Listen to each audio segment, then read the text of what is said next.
नमस्कार। आप देख रहे हैं स्पेशल कवरेज न्यूज। मैं हूं आपके साथ शिव कुमार।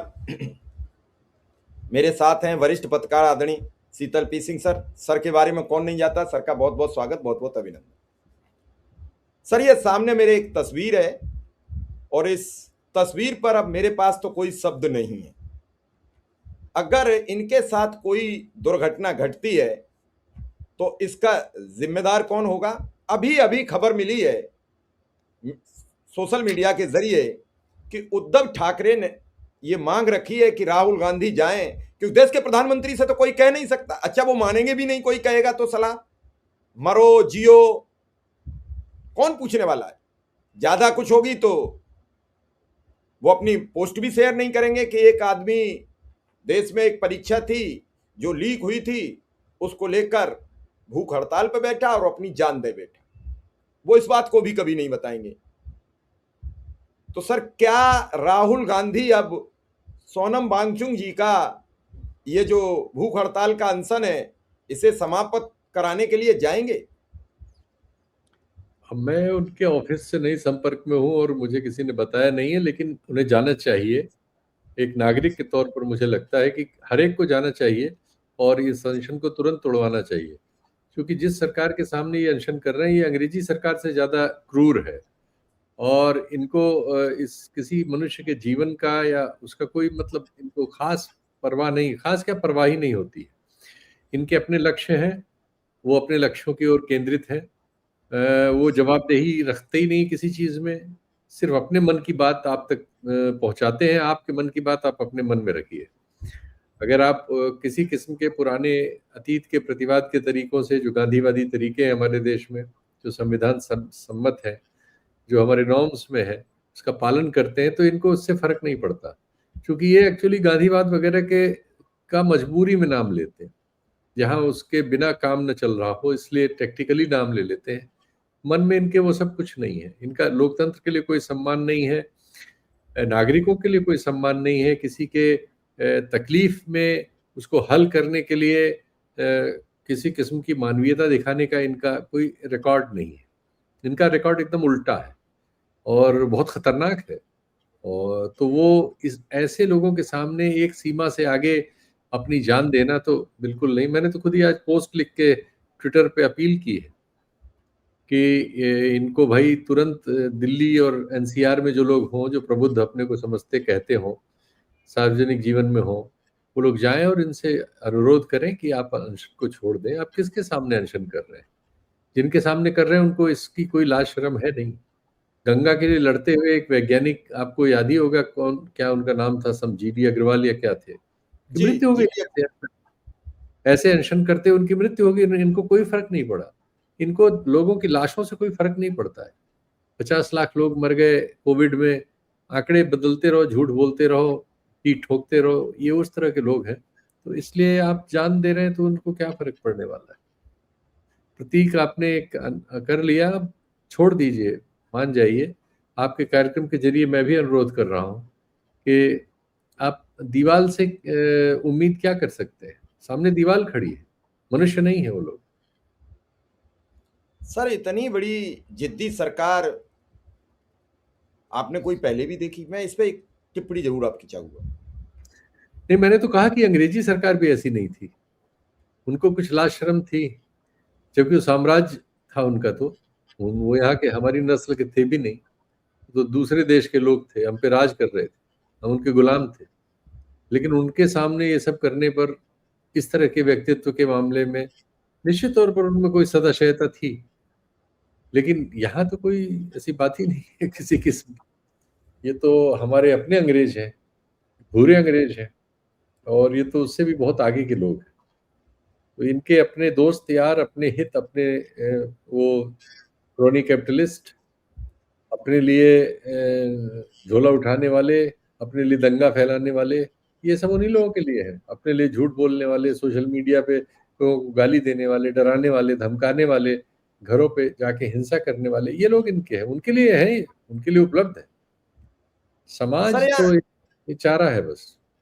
सर एक बड़ा सवाल ये है कि ये तो आंदोलन से निकल के आई आई हुई पार्टी है। राम मंदिर आंदोलन में रोज धरना तो प्रदर्शन, डेली महंगाई पर, डेली रोज सड़क पर ही खड़े रहते थे। और आज नहीं, इन्हें तो सड़क से आंदोलन, डर क्यों लगता है? सड़क से डर क्यों लगता है? वो आंदोलन नहीं था, वो दंगा फैलाने की कोशिश थी।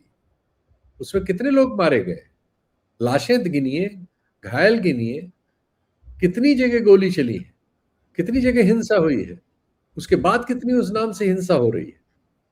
वो तो एक दूसरी चीज है। वो तो विद्रोह टाइप था, विद्रोह किया उन्होंने। ये तो इस देश के डिस्पेंसेशन को सोचना चाहिए कि उन्होंने ये सब चीजें होने दी। बहुसंख्यक के नाम पे उन्होंने मनमाना किया, सैकड़ों हजारों लोग बर्बाद हुए, और हजारों लोग हो रहे हैं, क्योंकि वो तो क्रिया अनवरत जारी है। वो जहर की खेती है, उसमें तो लाशें बिछती हैं। तो जब देखिए, तब जहां जहां हिंसा होती रहती है, सड़कों पर रोज ही हिंसा होती रहती है। पहचान देख के किसी को हमला कर दिया जाता है। दवाई लेने एक महिला गई, उसके साथ कोई पुरुष था जो उसके अड़ोस पड़ोस का होगा, जान पहचान का था, मुस्लिम था। वो लोग वहां से दवाई लेने के बाद छोला भटूरा खाने लगे, इतने में कुछ गुंडे आए, उत्तर प्रदेश की बात है, इधर पश्चिम की, शायद मुजफ्फरनगर की। लगे उनको पीटने की, आप मुसलमान के साथ, उस लड़की को भी पीटने लगे, बालिग लड़की है, कैसे इसके साथ घूम रही हो तुम, और ये है वो है, गाली गलौज। दोनों को पीटा उन्होंने। ट्रेन में किसी को भी पकड़ के कोई पीटने लगता है। चाहे जहां मांस का निरीक्षण करने वाली कंपनियां बन गई हैं, मतलब गुंडा गिरोह बन गए हैं, कोई पूछने वाला नहीं है। सरकारें जो है एक धर्म के लोगों को सड़क पे चलने के लिए पेड़ काट रही हैं, सड़क बना रही हैं, फूल बरसा रही हैं, पानी पिला रही हैं। दूसरे धर्म के लोगों को नमाज पढ़ने पे दुनिया भर की आपत्तियां हैं, कानूनी गैर कानूनी। तो हम तो बहुत जिद्दी अजीब तरह के उसमें मतलब समाज में बदलते जा रहे हैं, जिसमें सिर्फ हिंसा को पैदा करने की कोशिश, सारी कोशिश यही है। ये तो समाज बहुत सहिष्णु है कि इसके बावजूद बहुत कम हिंसा कर रहा है। जितना ये पैदा कर रहे हैं उसकी तुलना में वो बहुत कम पैदा कर रहा है। तो ये भी ज्यादा चाहते हैं एक्चुअली। सर, जी। अभी आपने जो एक समुदाय विशेष को प्रताड़ित करने की जो बात का जिक्र किया, यूएन ने भी तो सवाल उठा दिया कि नंदीग्राम विधानसभा पर आपने एक धर्म विशेष के, एक जाति विशेष के, एक नंदीग्राम का सवाल उठा। वहां तो कई नंदीग्राम है, नंदीग्राम छोड़ दो, कई प्रदेश हैं।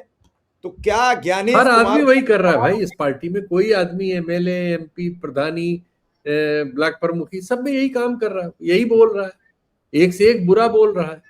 मैंने तो कहा है कि जहर की खेती हो रही है जिसमें लाशें ही लाशें गिरनी है। जितनी खेती बढ़ती जाएगी उतनी लाशें गिरती जाएंगी, उतनी हिंसा बढ़ेगी, कड़वाहट बढ़ेगी, संवाद खत्म हो जाएगा। ये सब तो अब कोई पूछने वाला नहीं। सर, फिर ऐसा क्यों करते हैं? जैसे निशिकांत जैसे बहादुर वीर, दिन भर सबको धमकाना, फिर जब अपने ऊपर आए तो माफी मांग कर भाग जाना, और फिर उस पर भी सफाई प्रस्तुत करना कि ये माफी ऐसे नहीं है, ऐसे मांगी है। माफी तो सर माफी है, वो किसी से मांग लो। भाई, जो आपने आरोप लगाया था कि 980 बार कॉल हुई, उसकी कॉल डिटेल जारी की आपने, ये सब तो छोड़ दीजिए। माफी है, नहीं माफी, चिट्ठी, वकील, ये वो टेक्निकलिटीज पे छोड़िए, रियलिटी पे आइए। आपके पास वो लिस्ट है? 980 बार कॉल डिटेल हुआ, उसकी सीडीआर है, जारी कर सकते हैं आप? ये सवाल इनसे पूछा जाना चाहिए। ये असली सवालों से भाग के हमेशा डाइवर्ट कर देते हैं।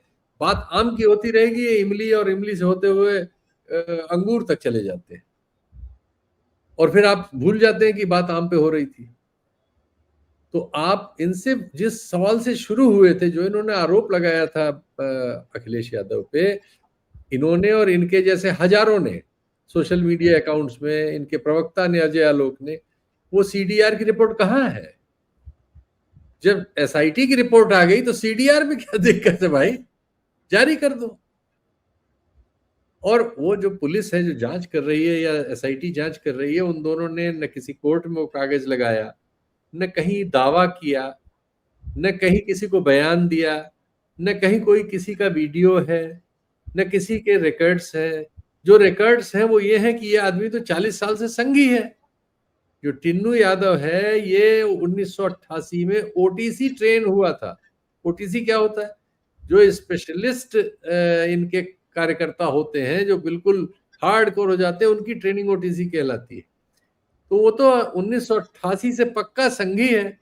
92 से वो राम मंदिर में काम कर रहा है, इस आंदोलन में, विश्व हिंदू परिषद के लिए। उसका अखिलेश यादव से सिवाय उसके नाम में यादव और इनके नाम में यादव के अलावा कोई संबंध नहीं। लेकिन आपने चालाकी और एक झूठ बोला हुआ है, तो उस झूठ पे नहीं आओगे, कभी दूसरी बातें करोगे। उनके वकील ने ये क्यों कहा, मेरे वकील ने ये कहा, मैंने माफी नहीं मांगी, उन्होंने माफी मांगी, उसमें ये लिखा है, उसमें तो वो लिखा है, उनका नाम टीपू है, सबूत लाएं, ये सब अब गोल मटोल। असली बात जिस पे बात शुरू हुई वो तो वहीं रह गई। वो सीडीआर कहाँ है भैया?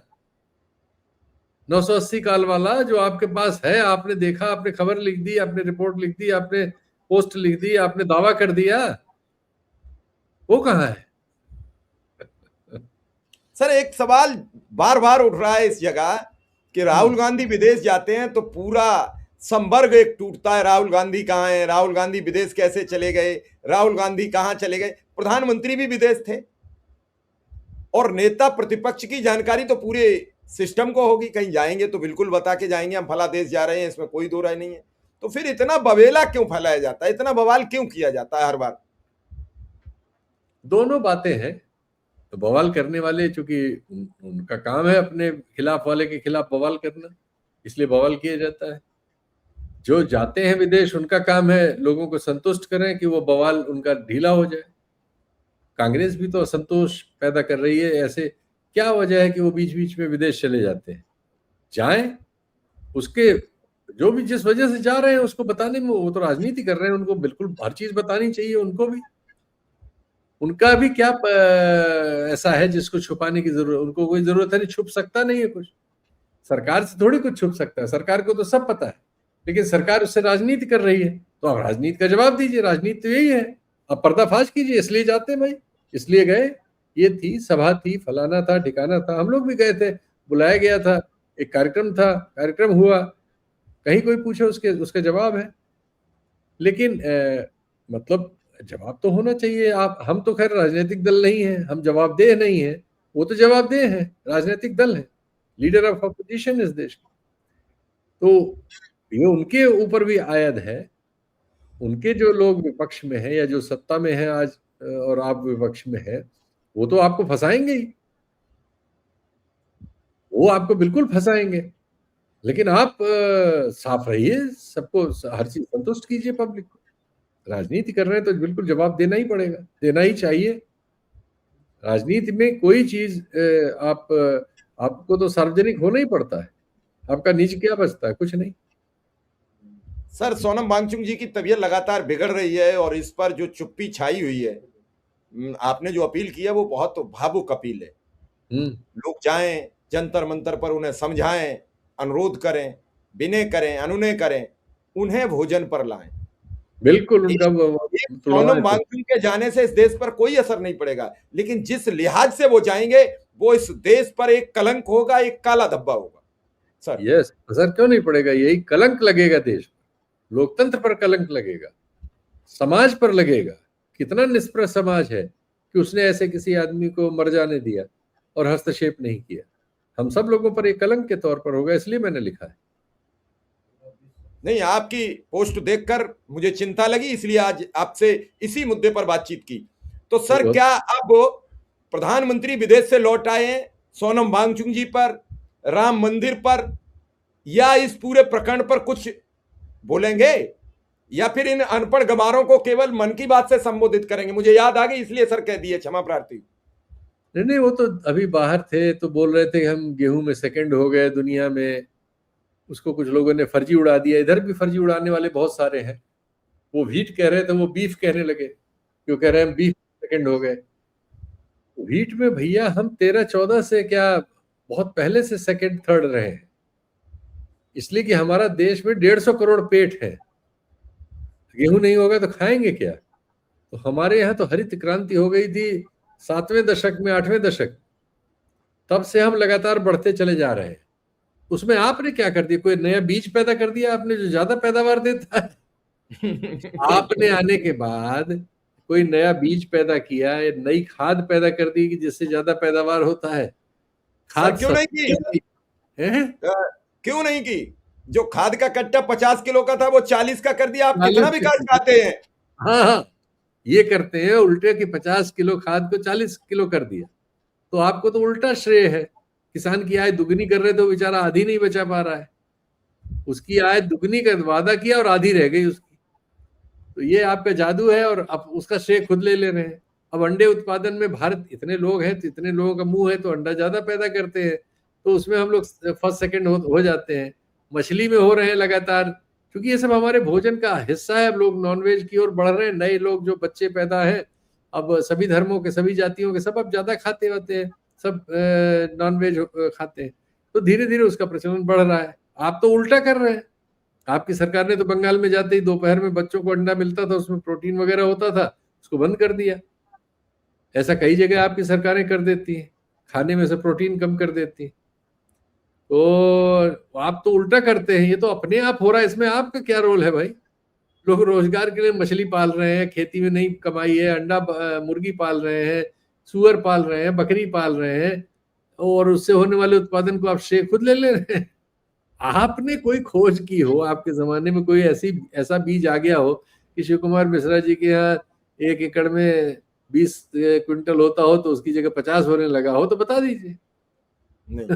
तो सर राम मंदिर पे कुछ बोलेंगे? अब जो चढ़ावा चोरी हुई उस पर कुछ बोलेंगे? हाँ, वो तो अब उस पर देखिए धीरे धीरे उसको ठंडा करने में कामयाब हो गए। दोनों तरफ उन्होंने ध्यान बटा दिया, एक फर्जी एसआईटी क्रिएट कर दी जिसका कोई लीगल वैल्यू नहीं है। लीगल वैल्यू के लिए छोटी एफआईआर कर दी कर्मचारियों पे, उन्हीं कर्मचारियों पे कहानी खत्म हो जाएगी।